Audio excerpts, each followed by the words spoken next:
je voudrais commencer par un chiffre qui me semble frappant. Sur le premier semestre 2020, les ventes des constructeurs automobiles traditionnels ont reculé de 30%, alors que les ventes de Tesla ont augmenté de 36%. Alors, est-ce que c'est un épiphénomène? Est-ce que c'est lié au Covid? Non. Le paysage concurrentiel du secteur de l'automobile et puis plus largement de la mobilité sont en train de changer. Les nouveaux entrants purement digitaux tels que Tesla ou Uber ont profondément modifié les habitudes de chacun. Alors la réussite de ces acteurs, en quoi tient-elle? C'est de réinventer la relation client tout au long du cycle de vie. Leur principe fondateur, c'est que ce n'est pas à la marque ce n'est pas au client de se plier aux contraintes de la marque, c'est à la marque de s'adapter à celles du client. La promesse de ces acteurs tient en trois principes. Immédiateté, ubiquité et suivi de bout en bout personnalisé. A l'inverse, le score de la relation client du secteur automobile est historiquement faible. Quelle raison vois-tu à cela, Jean-François? Oui, tu as tout à fait raison, Dimitri. En fait, il y a des limitations qui sont propres au secteur automobile, auxquelles malheureusement Renault n'échappe pas. La première, c'est qu'il faut bien admettre que l'on parle trop peu à nos clients pendant tout le cycle de vie du produit. On parle à des instants très précis aujourd'hui, qui sont l'acte d'achat lui-même du véhicule, qui sont effectivement lors de révision, et puis éventuellement lors de problèmes.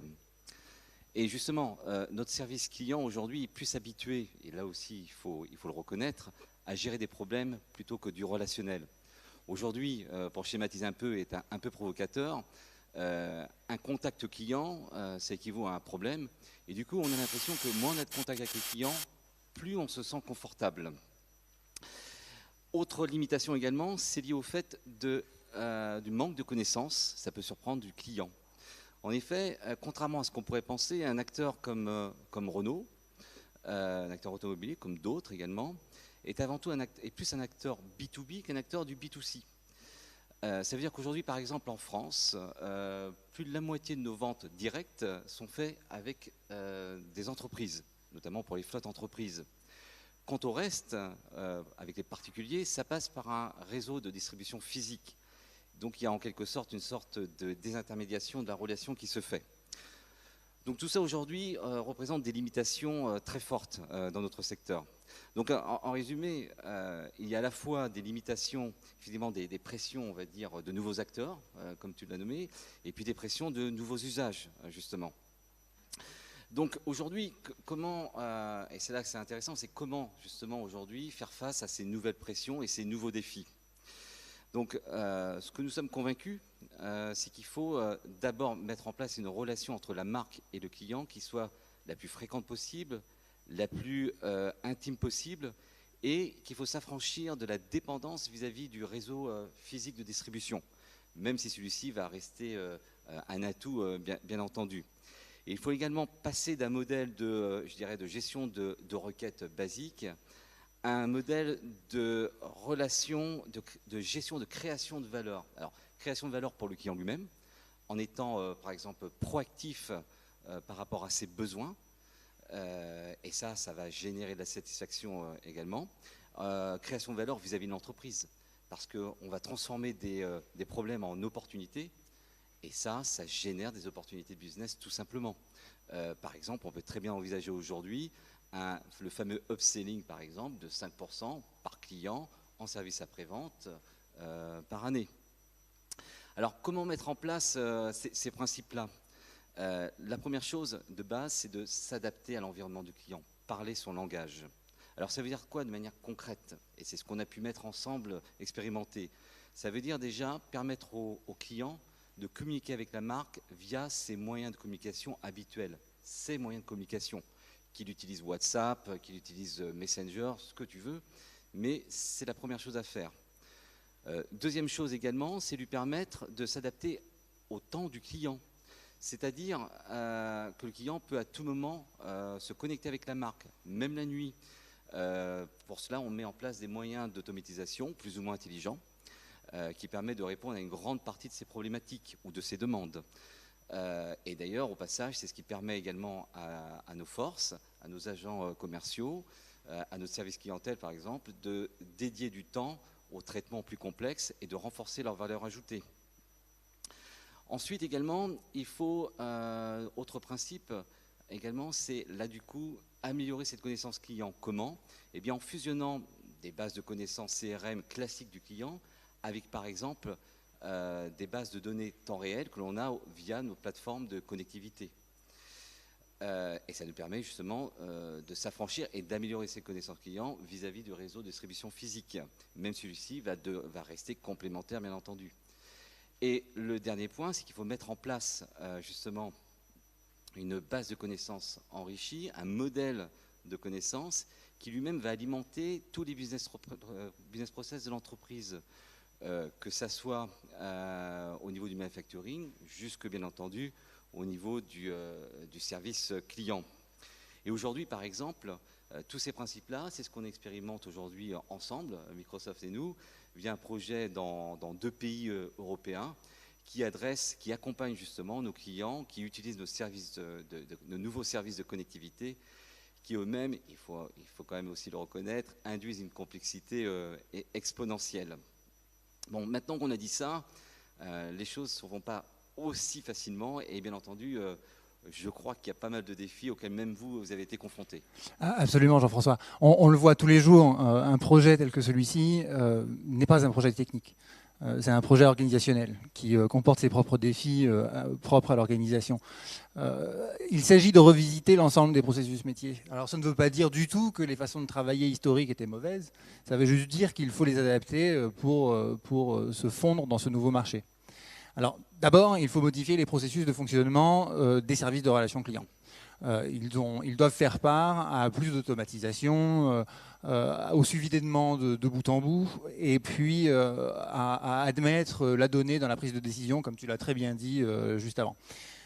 Mais ensuite, il faut aussi réfléchir au changement dans les processus qui traversent les différents silos de l'organisation. Il faut bien appréhender le fait qu'aujourd'hui, la satisfaction client n'est plus l'enjeu seulement des équipes qui sont au contact avec le client. C'est l'enjeu de tout le monde. À ce titre, les équipes de développement de produits ou les équipes de production ont bien souvent des réponses que les équipes les plus frontales n'ont pas. Du coup, on se dit qu'elles doivent être exposées le plus tôt possible aux questions les plus difficiles qu'adressent les clients. Et elles doivent être du coup comptables, elles aussi, de la résolution et du délai de résolution d'un incident. Alors, les solutions techniques aujourd'hui permettent de faire beaucoup de choses, de traiter les problèmes de façon proactive, par exemple en poussant des mises à jour des logiciels embarqués avant même que les problèmes ne surviennent. Et pour ça, il faut écouter le client. Il faut l'écouter sur tous les canaux de communication, et puis en particulier les canaux digitaux, n'est-ce pas, Jean-François ? Oui, justement. L'un des défis, justement, ce sont les habitudes et les exigences du client. Aujourd'hui, le client, il est quoi? C'est un digital natif. Alors, au-delà d'être digital, ça veut dire quoi? C'est que le client, il est autonome, qu'il est pressé, et puis qu'il est paresseux, au bon sens du terme, bien entendu. Il est paresseux, tout simplement. Il est digital, par exemple, parce qu'aujourd'hui, 90% de nos acheteurs initient leur processus d'achat via les moyens digitaux. Il est paresseux parce qu'aujourd'hui, un client qui appelle le service client s'attend à ce qu'on connaisse, sans le moindre effort de sa part, tout le contexte, son véhicule, sa motorisation, son système multimédia, quelles sont les applications qu'il a téléchargées. Il est autonome, il fait à peu près un passage maintenant uniquement en concession avant d'acheter son véhicule. Donc même ça, maintenant, ça a tendance à disparaître. Et puis, il est pressé. Maintenant, on est dans le monde du service. Par exemple, pour le car sharing, où c'est des locations à moins de 2 heures, le client, il veut pouvoir faire son booking, sa transaction, en moins de 30 secondes pour un véhicule qui va se situer à 30 mètres de chez lui. Donc tout ça, ça implique beaucoup d'exigences et malheureusement ou heureusement, beaucoup de nouveaux acteurs arrivent à satisfaire nos clients, comme Amazon, Uber. Donc il y a une très grosse pression sur nous. D'autant plus qu'il faut bien savoir, c'est que maintenant qu'on est dans le monde du service, et ça c'est un phénomène majeur, eh bien, parfois, on ne peut pas se différencier sur l'offre technique, mais on a uniquement cette relation client justement pour faire cette différenciation. Et c'est pour ça qu'aujourd'hui, pour appréhender tous ces défis, on avait pensé que Microsoft, fort de son expérience sur d'autres secteurs, je crois, était un très beau partenaire. Merci Jean-François. Notre point de vue, c'est que le problème est toujours le même, mais que la solution est toujours différente. On assume très volontiers qu'on n'a pas de solution toute faite pour résoudre ces difficultés sur la relation client. Aujourd'hui, nous ne savons pas quels seront les composants de l'expérience client que nous construisons ensemble qui apporteront la meilleure satisfaction à vos clients. Notre approche, c'est d'apporter des briques techniques, de co-créer avec vous une nouvelle expérience, et puis nous, on reste silencieux dans la relation avec vos clients. Notre point, c'est pas du tout de collecter les données pour notre propre développement stratégique. On ne mettra pas de pied dans le secteur automobile. Notre proposition, c'est plutôt de vous aider à capter, analyser et puis diffuser la donnée dans les façons de travailler pour distinguer ce qui fonctionne bien de ce qui fonctionne moins bien. Alors, pour ce faire, on s'appuie bien sûr sur l'expérience de notre propre transformation, mais aussi sur la transformation opérée par des clients d'autres secteurs, notamment dans la grande distribution ou dans les télécoms. De ces secteurs-là, on peut apprendre beaucoup de choses. On peut apprendre à répondre de façon immédiate, de façon précise, de connecter les différents canaux de communication ou de contact, que ce soit des canaux physiques ou des canaux numériques. C'est utiliser chaque interaction pour avoir une discussion commerciale et puis alimenter la réflexion sur la création de nouveaux services. Tout à fait. Et on alimente cette réflexion sur le niveau service, mais également en termes d'écosystème et de chaînes de valeur. C'est-à-dire qu'aujourd'hui, on apprend à identifier où sont ces chaînes de valeur, on apprend à essayer de mettre en place ces nouveaux écosystèmes où parfois on peut être partenaire en même moment et compétiteur. Donc aujourd'hui, il y a tout ce travail qui est en train de mettre en place et on apprend. Et apprendre maintenant, c'est en quelque sorte être prêt demain. Donc aujourd'hui, moi j'ai l'impression quand même c'est assez comparable à ce qu'on peut vivre dans le retail en termes de coopétition en fait. Et moi, j'ai l'impression quand même que malgré tout, même s'il y a plein d'exigences en termes d'exigences d'ubiquité, d'immédiateté, de personnalisation, il y a un beau potentiel de croissance du fait justement de ces opportunités de contact avec les clients maintenant qui vont aller en croissance. Alors, si j'ai cité les secteurs de la grande distribution et des télécoms, c'est parce que celui des nouvelles mobilités s'en rapproche. Le client a ou aura le choix entre de multiples offres équivalentes. Il pourra changer rapidement de fournisseur, le matin ou à l'aller choisir le service d'un fournisseur, au retour le soir choisir le service d'un autre. Dans de tels marchés, la fidélité s'obtient par la meilleure expérience.